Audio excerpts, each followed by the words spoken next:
ಹೊತ್ತಿನ ಪ್ರಮುಖ 25 ಸುದ್ದಿಗಳನ್ನು ಕ್ವಿಕ್ ಆಗಿ ನೋಡೋಣ. ಇಂದು ದತ್ತ ಜಯಂತಿಯ ಕೊನೆಯ ದಿನವಾಗಿದ್ದು ಚಿಕ್ಕಮಗಳೂರಿನ ವಿವಾದಿತ ಬಾಬಾ ಬುಡನ್ ಸ್ವಾಮಿ ದರ್ಗಾಗೆ ಭಕ್ತರ ದಂಡು ಆಗಮಿಸಿದೆ. ರಾಜ್ಯದ ಮೂಲೆ ಮೂಲೆಗಳಿಂದ ಆಗಮಿಸ್ತಾ ಇರುವ ಭಕ್ತರು ವಿವಾದಿತ ಗುಹೆಯೊಳಗೆ ತೆರಳಿ ದತ್ತಪಾದುಕೆಯ ದರ್ಶನ ಪಡೆಯುತ್ತಿದ್ದಾರೆ.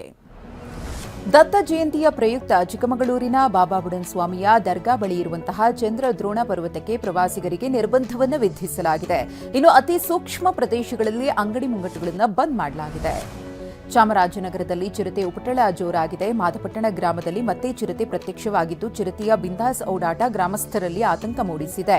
ಕಳೆದೊಂದು ತಿಂಗಳಿನಿಂದ ಕಾಣಿಸಿಕೊಳ್ಳುತ್ತಿರುವ ಚಿರತೆ ಭೀತಿ ಹುಟ್ಟಿಸಿದೆ. ಕೊಡಗು ಜಿಲ್ಲೆಯಲ್ಲೂ ದಿತ್ವ ಚಂಡಮಾರುತದ ಎಫೆಕ್ಟ್ ಜೋರಾಗಿದೆ. ಜಿಲ್ಲೆಯ ಹಲವೆಡೆ ರಾತ್ರಿಯಿಂದ ಮಳೆ ಸುರಿತಾ ಇದ್ದು ಕೊಯ್ಲು ಮಾಡಿದ ಭತ್ತ, ಕಾಫಿ ಬೆಳೆ ಮಳೆಗೆ ಆಹುತಿಯಾಗಿದೆ. ಅಕಾಲಿಕ ಮಳೆಯಿಂದ ಕೃಷಿಕರಲ್ಲಿ ಆತಂಕ ಸೃಷ್ಟಿಯಾಗಿದೆ. ಲಕ್ಷಾಂತರ ರೂಪಾಯಿ ಮೌಲ್ಯದ ಬೆಳ್ಳಿ ಆಭರಣಗಳು, ನಗದು ದೋಚಿ ಕಳ್ಳರು ಪರಾರಿಯಾದ ಘಟನೆ ಗದಗ ನಗರದ ಮಹೇಂದ್ರಕರ್ ಸರ್ಕಲ್ನಲ್ಲಿ ಜ್ಯುವೆಲರಿ ಶಾಪ್ ಒಂದರಲ್ಲಿ ನಡೆದಿದೆ. ಶಾಂತದುರ್ಗ ಜ್ಯುವೆಲರಿ ಶಾಪ್ ಓಪನ್ ಮಾಡಿದಾಗ ಮಾಲೀಕರು ಶಾಕ್ ಆಗಿದ್ದಾರೆ. ಸ್ಥಳಕ್ಕೆ ಪೊಲೀಸರು ಭೇಟಿ ನೀಡಿ ಪರಿಶೀಲಿಸಿದ್ದಾರೆ. ಕರ್ನಾಟಕ ತೆಲಂಗಾಣ ಗಡಿ ಭಾಗವಾಗಿರುವ ಯಾದಗಿರಿ ಜಿಲ್ಲೆ ಗುರುಮಠಕಲ್ನ ಚಲ್ಹೇರಿ ಗ್ರಾಮದಲ್ಲಿ ಮರಳು ದಂಧೆ ರಾಜಾರೋಷವಾಗಿ ನಡೀತಾ ಇದೆ. ಹಳ್ಳದಲ್ಲಿನ ಮರಳನ್ನ 10 ಟ್ರ್ಯಾಕ್ಟರ್ಗಳಲ್ಲಿ ಲೋಡ್ ಮಾಡಿಕೊಂಡು ಹೋಗ್ತಾ ಇದ್ರು. ಗಣಿ ಮತ್ತು ಭೂವಿಜ್ಞಾನ ಇಲಾಖೆ ಜೊತೆಗೆ ಪೊಲೀಸರು ಕೂಡ ಮೌನ ವಹಿಸಿದ್ದಾರೆ ಅನ್ನೋ ಆರೋಪ ಕೇಳಿಬರ್ತಾ ಇದೆ. ಅಧಿಕಾರಿಗಳ ನಡೆಯ ವಿರುದ್ಧ ಸ್ಥಳೀಯರು ಆಕ್ರೋಶ ವ್ಯಕ್ತಪಡಿಸುತ್ತಿದ್ದಾರೆ. ನಿರ್ಮಲಾ ಸೀತಾರಾಮನ್ ಅವರಿಗೂ ಡೀಪ್ ಫೇಕ್ ಕಾಟ ಶುರುವಾಗಿದೆ. ಕಿಡಿಗೇಡಿಗಳು ಹಣಕಾಸು ಹೂಡಿಕೆ ಯೋಜನೆ ಉದ್ದೇಶಿಸಿ ಸಚಿವೆ ಮಾತನಾಡಿದ್ದ ವಿಡಿಯೋ ಎಡಿಟ್ ಮಾಡಿ ವೈರಲ್ ಮಾಡಿದ್ದಾರೆ. ಕಿಡಿಗೇಡಿಗಳ ವಿರುದ್ಧ ಬೆಂಗಳೂರಿನ ಮಲ್ಲೇಶ್ವರಂ ಠಾಣೆಯಲ್ಲಿ ಎಫ್ಐಆರ್ ದಾಖಲಾಗಿದೆ.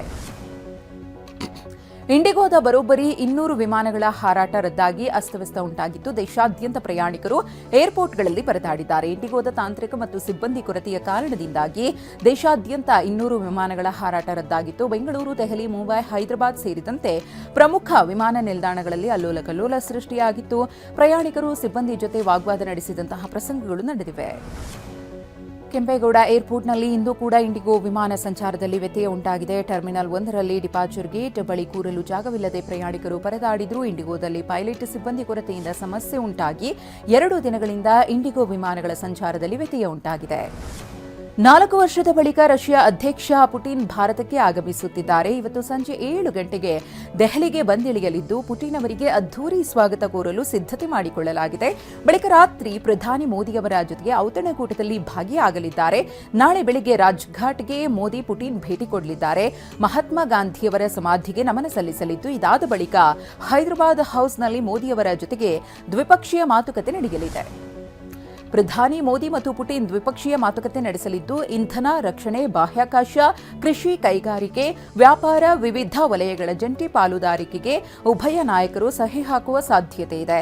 ಬಳಿಕ ಪಿಎಂ ಮೋದಿ ಮತ್ತು ಪುಟಿನ್ ಜಂಟಿ ಸುದ್ದಿಗೋಷ್ಠಿಯನ್ನು ನಡೆಸಲಿದ್ದಾರೆ. ನಾಳೆ ಮಧ್ಯಾಹ್ನ ಭಾರತ ಮಂಟಪ ಕಾರ್ಯಕ್ರಮದಲ್ಲಿ ಪುಟಿನ್ ಭಾಗಿಯಾಗಲಿದ್ದಾರೆ.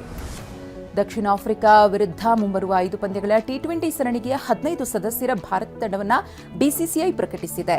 ಗಾಯದಿಂದ ಗುಣಮುಖರಾಗಿರುವ ಉಪನಾಯಕ ಶುಭ್ಮನ್ ಗಿಲ್ ಕೂಡ ಈ ತಂಡದಲ್ಲಿ ಸ್ಥಾನ ಪಡೆದಿದ್ದಾರೆ. ಟಿ20 ಸರಣಿಯು ಡಿಸೆಂಬರ್ 9ರಿಂದ ಆರಂಭವಾಗಲಿದೆ. ಆಲ್ರೌಂಡರ್ ಹಾರ್ದಿಕ್ ಪಾಂಡ್ಯ ಮತ್ತು ಗಿಲ್ಗೆ ಅವಕಾಶ ಸಿಕ್ಕಿದೆ.